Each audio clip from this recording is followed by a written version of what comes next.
दोस्तों नमस्कार। आज हम बात करेंगे दक्षिण गांव ग्राम सभा की। एक बहुत ही पुरानी कहानी। राम कृपाल यादव जी का एक लड़का उनके ही घर के सामने के तालाब में पानी में डूबने से उसकी मौत हो जाती है।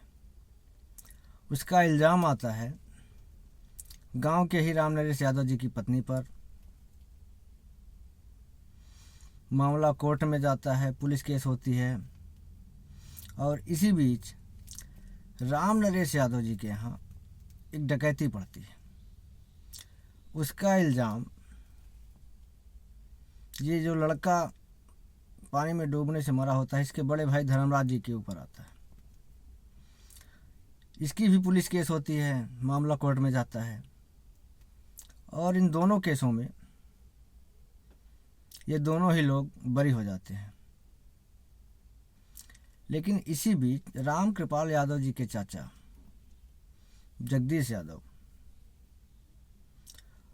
और राम नरेश यादव जी के चाचा रामपाल यादव, इन दोनों लोगों की सामाजिक प्रतिष्ठा काफ़ी अच्छी होती है और जगदीश यादव जी एक फैसला करते हैं कि अब हम इनका सामाजिक तौर पर बहिष्कार करेंगे और इनके साथ समाज में कहीं भी न उठेंगे न बैठेंगे, खाना पीना सब बंद कर दूंगा। इस वजह से दक्षिण गांव ग्राम सभा का पूरा यादव समाज, जो लोग चाहते थे जो लोग नहीं चाहते थे, उन सभी को इन दोनों में से किसी न किसी के साथ होना पड़ा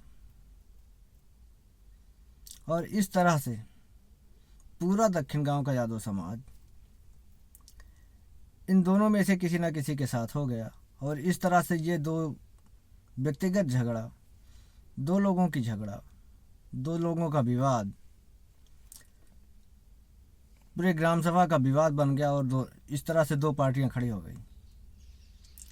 अब शादी विवाह पार्टी में इन दोनों में से एक ही आदमी जा सकता था, तो ग्राम सभा के लगभग सभी लोगों ने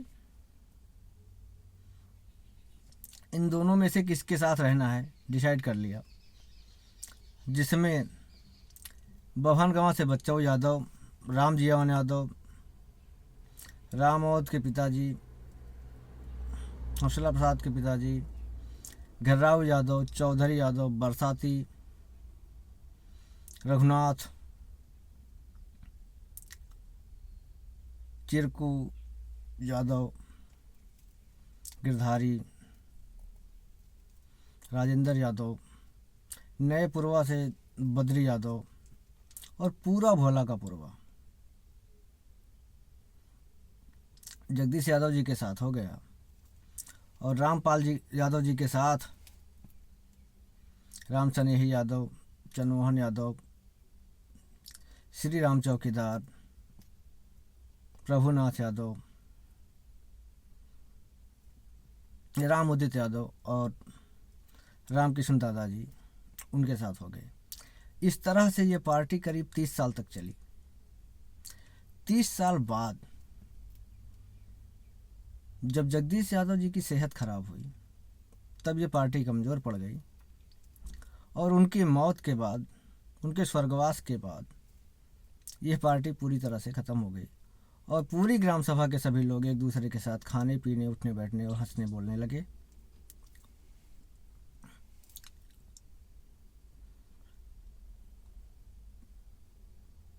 जगदीश यादव जी का जो सामाजिक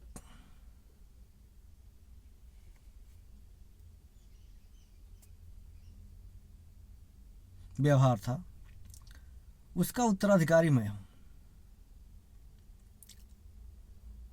उसकी पूरी तरह से जिम्मेदारी मेरी थी कि मैं समाज में जिन लोगों ने 30 साल उनका साथ दिया उनके साथ रहता, उठता बैठता और कम से कम रोज का राम राम करता। लेकिन पारिवारिक जिम्मेदारियों के चलते अपने रोजी रोटी के चक्कर में मैं ये सब नहीं कर पाया, और मेरे साथ ही मेरे परिवार के और लोग, भाई धर्मराज जी के 4 लड़के, उनके चाचा जी के 4 लड़के, भाई ध्रुवराज यादव, भारत यादव, और मैं खुद 3 भाई, अजय, विजय और मैं। हम सभी लोग वैसे तो सभी कमा खा रहे हैं, लेकिन सामाजिक तौर पर जगदीश यादव जी की प्रतिष्ठा के आगे, उनकी सोच के आगे, उनका जो अस्तित्व था, उस सब को संभालने में नाकाम रहे हैं।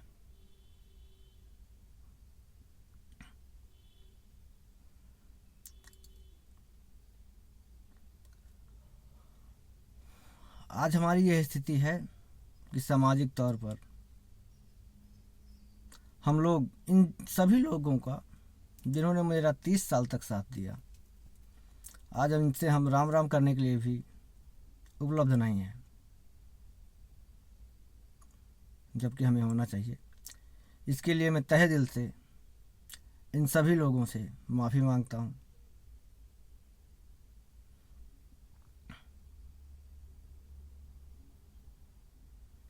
और ठीक ऐसी ही कंडीशन रामपाल के परिवार में भी है। उनके 5 लड़के हैं, 2 भतीजे हैं। वो लोग भी सामाजिक तौर पे इतने एक्टिव नहीं हैं जितना होना चाहिए। वो भी उन लोगों का उतना सम्मान नहीं कर पाते जितना उन्हें करना चाहिए, जिन्होंने उनका 30 साल साथ दिया है।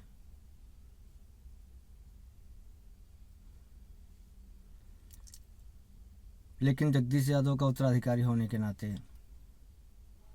मैं आप सबसे माफ़ी मांगता हूँ। आप लोगों का मेरे दिल में हमेशा ही मान सम्मान रहेगा, लेकिन मैं व्यक्तिगत रूप से आप सबके साथ नहीं हो पा रहा हूँ। इसके लिए आप लोग